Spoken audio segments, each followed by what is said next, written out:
Okay, I just finished Nero because I spoke 3.5 hours without filling up my card. Yeah, so I just kind of finished with Nero. I forgot to say that Caligula, he actually killed his mother. He had his mother killed. Crazy guy. Um, the No, no, not Caligula. Nero. Nero had his mother killed. Agrippina, who was the sister of Caligula. Yeah, so he's crazy. Yeah. Anyway, after Nero, they killed him, so they didn't have anybody. So they had a list of like a civil war after that, right? I think it was some guy named Severus, some guy named something or other. I don't know exactly what happened, but it was like one guy for 1 year, another guy, and then he kills the other guy. And then it was like some other guys we haven't really heard of, and then that's when Rome. And then there was some Nerva. He was a good guy. I think it was part of. And then they went into the area of the five great emperors, the five good emperors, and that was the golden age of Rome, pretty much. That's when they had their shit together. They didn't get these crazy people in who were like spoiled little brats who just wanted to fucking. They thought they were gods and abuse everybody. Now they were called the five great emperors because five good emperors because they were good emperors, but and it was part of the dynastic lineage. But one reason it was they were the good emperors and it worked well is because it was pretty much a meritocracy. The guy would choose, and what they called is I adopt him as my son, the successor. Who they would choose wasn't their son. It wasn't their biological son. I think it was because none of them had sons for whatever reason. For some reason, it was hard to have children back then. Like children just didn't, people. I mean, now biology, women are popping out babies all the time, but back then it was, like Henry VIII couldn't have a son. So, yeah, for some reason they didn't have sons, so they just kind of accidentally they would choose it to the best guy, and so that's what happened. It was a meritocracy, and so people made good decisions. First one was Nerva, and the next one was Hadrian, was it? Hadrian made the Hadrian's Wall, the wall that goes from 73 miles across England to keep out the Scots. I remember I went there. It's a pretty place. I think it was 15 feet high on the top of a hill, but they had like a 30-foot tall, deep like ditch dug in front of it, so guys would have to like hike up if they were going to raid. So, and it was kind of like the northern edges of the empire where they got to stand up on the top of the thing and watch the Scots do their thing, and maybe even do some trading that was supervised, and they'd have like garrisons up there and like big cities on their side. It was kind of like a way to fortify the empire. But then they made another wall even farther north, so maybe they tried to even take up some more northern territory up there. It would have been a little bit hard though because it gets so cold up there, maybe. But anyways, let's see. It was Hadrian. I think he was a pretty good emperor. And then after Hadrian was Trajan. Now under Trajan I think was a war hero guy who was turned into the emperor, and I think he was the first non-Italian emperor. And this was like in the year 100 AD.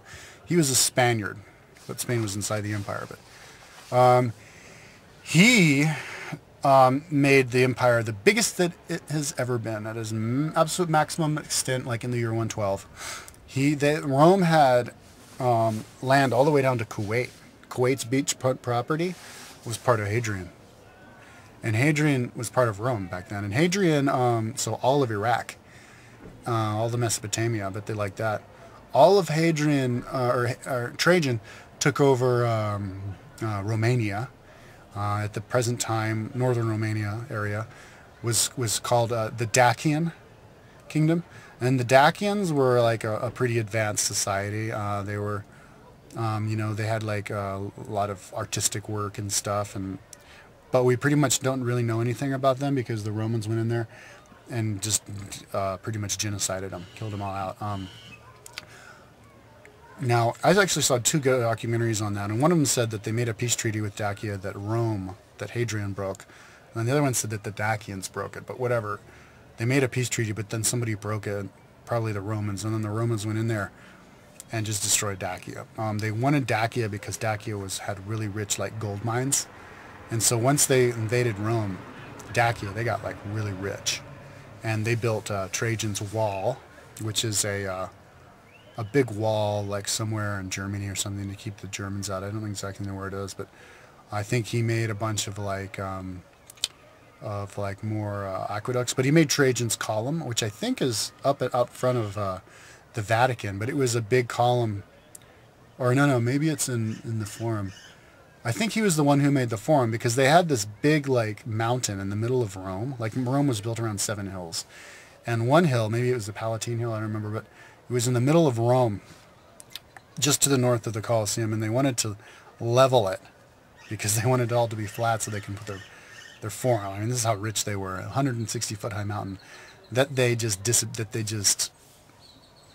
destroyed. Not with dynamite, not with tractors or anything, just with slaves hacking away with iron picks and carting it off. And so then he made the Trajan's Hall, which is 160 feet high, to mark how big the hill used to be, how high the hill used to be, before they flattened it and made the column, what do you call it? The thing, the Forum, which is where they all get together and do their thing, talk. Oh, and then he made Trajan's column. It was the Trajan's Ark, I think, was it him, or maybe that was Hadrian, to commemorate the defeating of the Dacians, and that's what Julius Caesar made the Arc de Triomphe, the Champs-Élysées at the Champs-Élysées. It was like a kind of like a carbon copy of that, apart from the arches on the sides. Yeah, because Romans were really good at making arches, and that's another thing of their engineering. They got really good and prolific at making those arches. One of those guys made the Colosseum. I can't remember which one it was, but I think it was the guy right after. Maybe it was Nerva, because it was like 75 AD, I think it was, when they made the Colosseum, which could house 50,000 people, and had running water. Even for 10 years period, at the beginning of the Colosseum, they had they actually diverted the aqueducts to fill it up with water, and they had naval battles with ships in there. And then they stopped that, and then they built a subterranean part of it, and so that they could have like tigers and stuff pop out of the bottom of it and eat people. They had like tigers fighting bears, and I think the bears usually won. Tigers and lions and stuff fighting bears. They had like lions and tigers in Europe up until about 1500 BC, something like that. So they obviously imported those into Africa, because they owned Africa now after they destroyed Carthage. But they, and then one of those guys made the, oh man, I can't remember what it's called, but it's the Trojan Forum, the big one it's 150 feet around. It's a big like dome that they made. And they made it really big and high because they had it support on the sides by like more building, more walls. So yeah, that was like the golden era of Rome. Until, and some people say this is kind of the beginning of the fall of Rome, until they got another bad emperor in there, Commodus, played by Joaquin Phoenix in the movie Gladiator. And there were some parallels in the movie and in real life, because Commodus thought he was a reincarnation of Hercules. He would have these. He would want to be like a performer, being a gladiator in the Colosseum. Only he was a major dick. Like, he'd get pissed off at the people, and he would like have them pull up the awning. Like the Colosseum, the Roman Colosseum had an awning that covered it completely, cut out the sun, just like the Colosseums of today. But he would do the same thing. He would like fight people who were underarmed and kill them, and then say that he won the fight because he's the best gladiator ever. And he'd have like portraits made of him, and like statues made of him like dressed in like lion skins, like he was some, like he was Hercules, like make him look like Hercules, like with the afro and like the beard and stuff. And how long did he last? Because they killed him. I think he was in control like 14 years, because there were 5 good emperors, and his real father. See, the 5 good emperors thing came to an end after Marcus Aurelius died, because he let his real son become emperor, and he was the first of the 5 emperors who let his real sons become emperor. And his real son was another Nero and Caligula. It was those 3 people who were the really bad guys, who were the actual. I mean, there have been other bad guys, but who had only lived like a year or 2 or whatever. But those are the 3 bad guys who were like given power and in power. What else did Commodus do? He was just an idiot. He was just really cruel. Oh man, I should see if there's a documentary. I think I've looked for one, but yeah, he was just really cruel and stuff. Anyway, they ended up getting they thought a cool way to kill him was to just get a wrestler to drown him in a pool while he was taking a bath, because he thought he was the best wrestler ever. And then who took over after Commodus? I think after that it was some more like civil wars and stuff.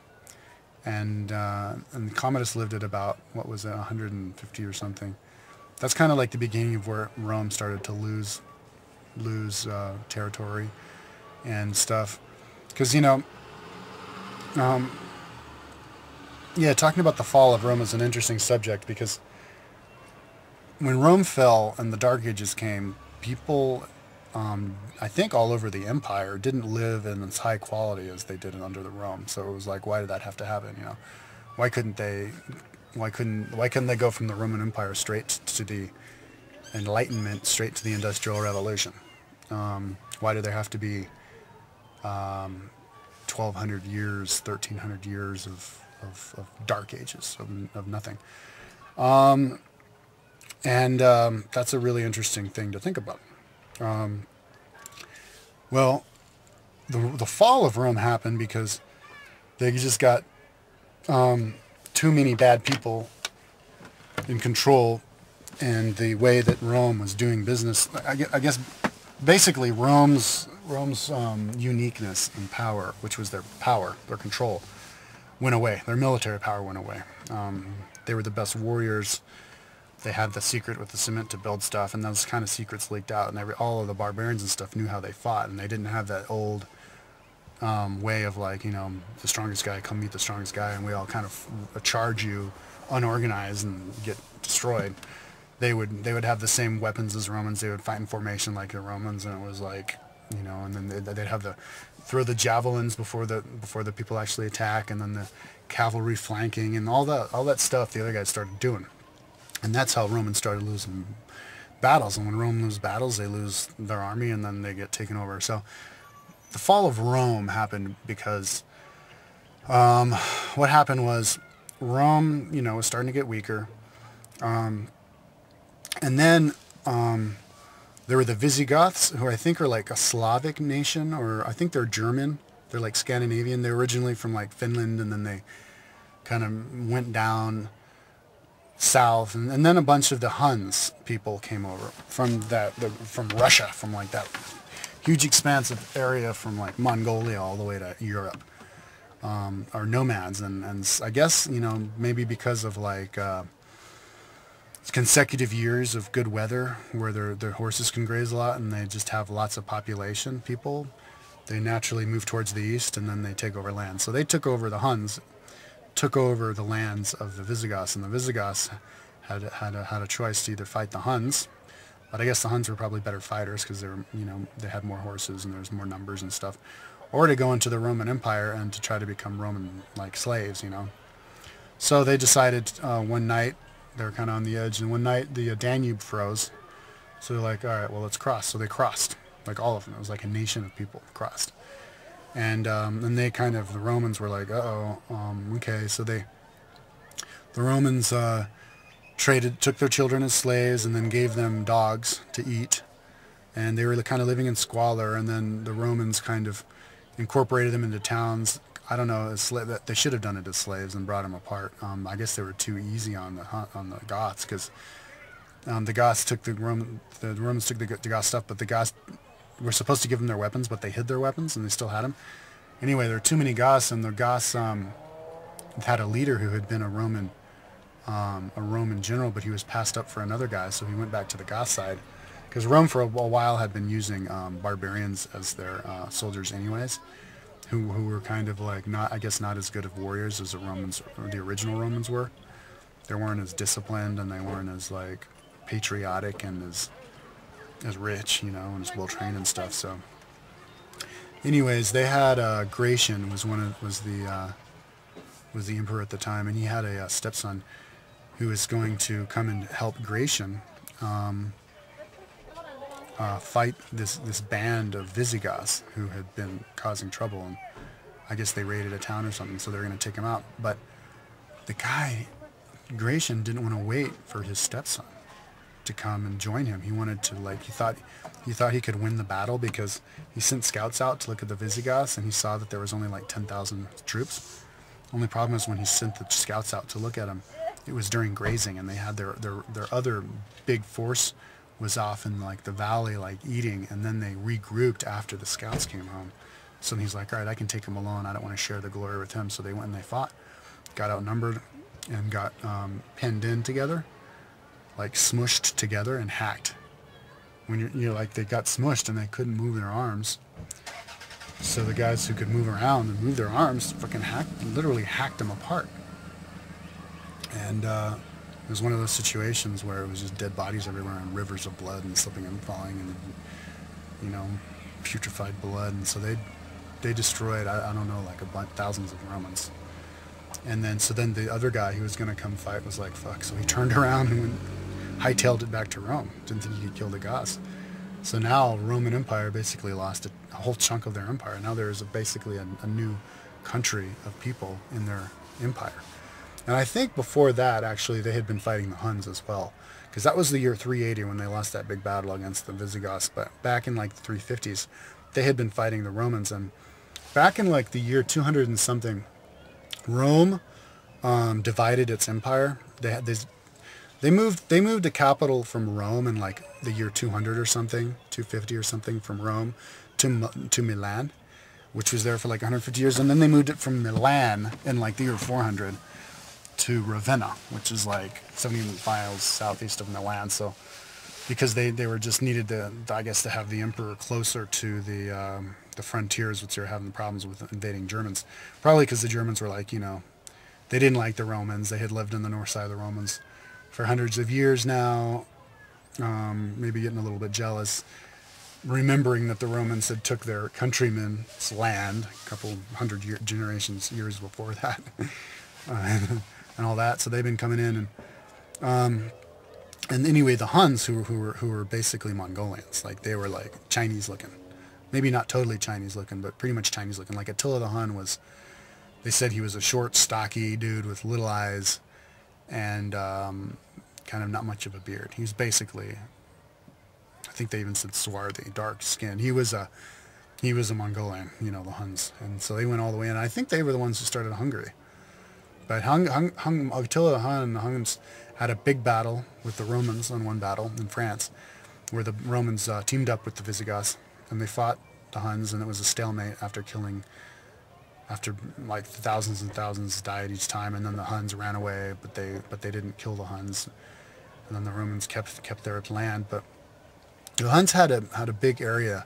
They're like a nomadic people, so they had like a big tent city in like modern day, like I guess, you know, northeast Hungary, kind of like Slovakia area. I don't know exactly for sure, but about the size of, say, modern day Slovakia, a pretty big area. And they were getting paid off 2,000 pounds of gold a year from 2,100 pounds of gold a year from Byzantine. So I mean, so no longer are like Rome and Byzantine, you know, collecting tribute from vassal kingdoms and, you know, and farmers from the outskirts of the empire, but they're actually giving gold away. I don't know what the logic behind that was. I mean, why would you give your gold away to a dangerous invading army when you could use that gold to buy your own army and kill them? I guess they were just weaker, and they would have been killed by them. Even though Constantinople had some really good walls.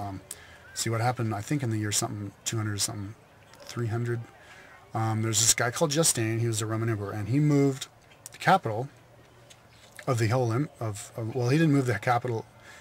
Actually, I think he did. He moved the capital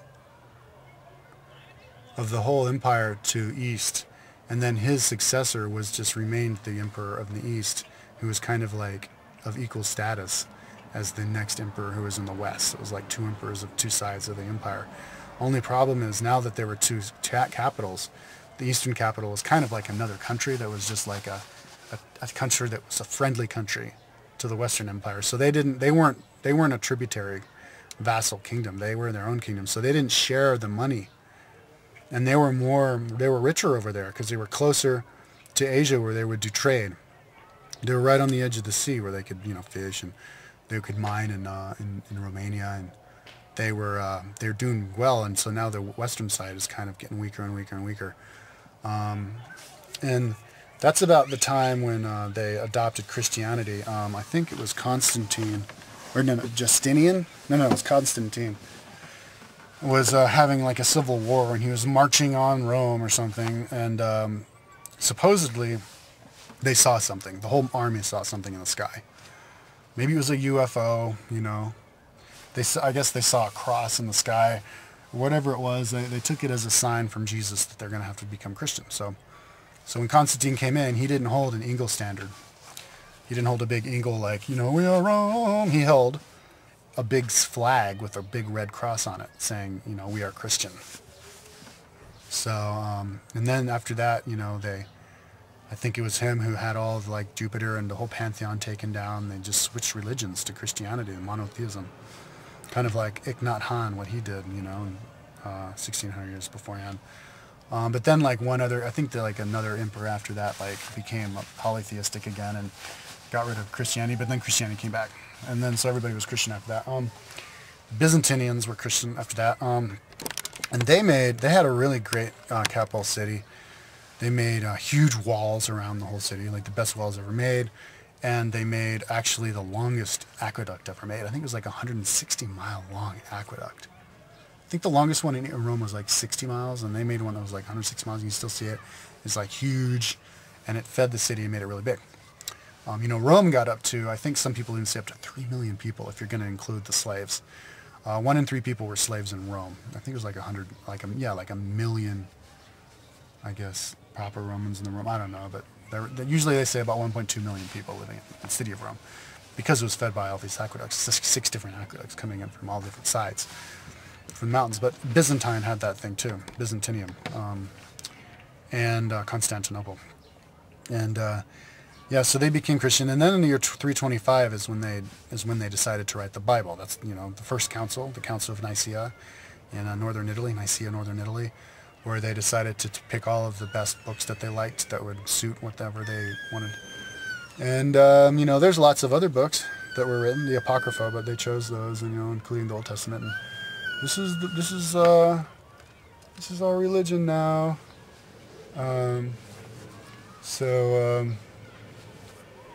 Yeah,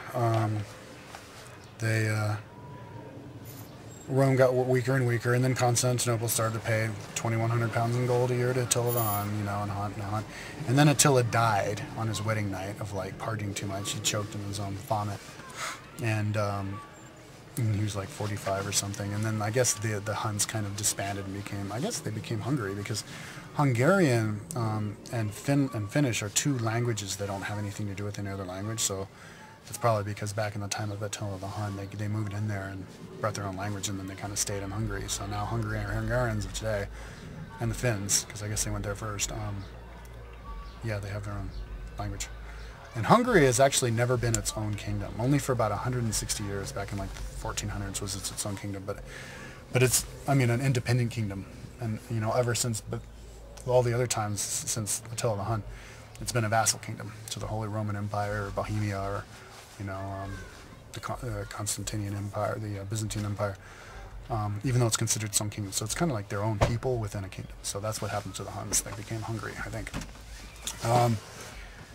So anyways, yeah, the Huns came in, then some more Huns, you know, came in and disbanded, brought the Visigoths. After the Visigoths kicked the Romans' asses and the other Roman hightailed it back to Rome, the Visigoths kind of got closer and closer, kind of moving. I think some of them moved to Spain, and Romans had these like really bad emperors who would make promises and then break the promises and piss off the Visigoths, and then the Visigoths finally was like, didn't trust Romans anymore, and they didn't have the money to have a standing war, a standing army. By then, I think Roman, you know, probably even psychologically after they moved the capital from Rome all the way up to Milan, it was like, you know, the Roman world, it was just, everybody was just, you know, it was like, it wasn't as centralized, not as patriotic, and they just, they weren't into the idea of centralized government anymore, maybe because of abuses, I don't know, but They just didn't have as big of an army, and they ended up getting defeated by by the Visigoths. And then the Visigoths, actually, in the year 410, marched on Rome, and Rome didn't have, well, Rome, the capital, wasn't even the capital when they marched, so maybe all the legions were up there in Milan and Ravenna, or actually defending the borders, and they didn't have an army for Rome, and they marched on Rome and they sacked Rome, which basically means is that they took everything of value out of Rome, gold and everything. So Rome was a nice city with statues and stuff, and then when they left, it was just a burnt out shell of a city. It was statues on the ground, smashed up walls, and roads, and no more gold, no more treasury. It was just, but it was still a great, magnificent city with 1.2 million people. The guy left. He didn't kill anybody though. So we are kind of moving into the modern ages. As time goes on, people get more and more civilized. Back in the day, well, I mean, generally, because, back like when the Assyrians would take over people, they wouldn't kill everybody, but a lot of times they would. But anyways, yeah, the Pope at the time, because they were Christians, said, don't hurt anybody. And, the Visigoths were Christian. They weren't Roman Catholic Christian, but they were Christian. I mean, this is kind of showing how everybody in Europe, the Germans on the north side of the Rhine were actually becoming, after 100, 300, 400 years of knowing about Rome, they're becoming more and more Roman, even though they don't belong to Rome. They had respect for Rome. They didn't want to be controlled by the freaking emperor or the Pope at this point. Also, but they did probably had colosseums, probably had roads, had the same kind of army formation. They were becoming like Rome, and so that's probably what the fall of Rome came about. It was just it wasn't so much of a distinction between Rome and all the barbarians around. The barbarians were becoming Romans, even though they weren't part of the same political structure. So, anyways, they didn't kill any Romans. They just came in and took everything and then left. And then that guy died. I think his name was Alaric? Can't remember, but he died. And then his people followed him. Some of them followed him around and moved into Spain. And then some of them stayed in northern Italy and turned into the Lombard kingdom. So that's kind of one of those displacements of blood types of like, well, did they look the way they do now? Well, that's when Italy and Spain became whiter, became more German blood, because those Visigoths moved down from Finland and from the Baltic regions. Latvia, Lithuania, Estonia, and also you're also getting some more Chinese swarthiness as well, with the Huns coming in at that time. Okay, so then that was like the year 410 is when they sacked Rome. Okay, so but the Roman Empire was still existing up until the year 476, and that was when I think it was the Vandals came in. The Vandals came in, and the Vandals are another Germanic tribe from the north of the Rhine. Germans moved into Spain, probably getting displaced by some of those Huns, or just general population explosion from good weather or something. They come and move into Spain. They beat the Romans in some wars. Then they moved into Africa, and they beat the Romans in Africa. So then Rome completely lost North Africa. They lost, I guess, the rebuilding of Carthage up there in Tunis.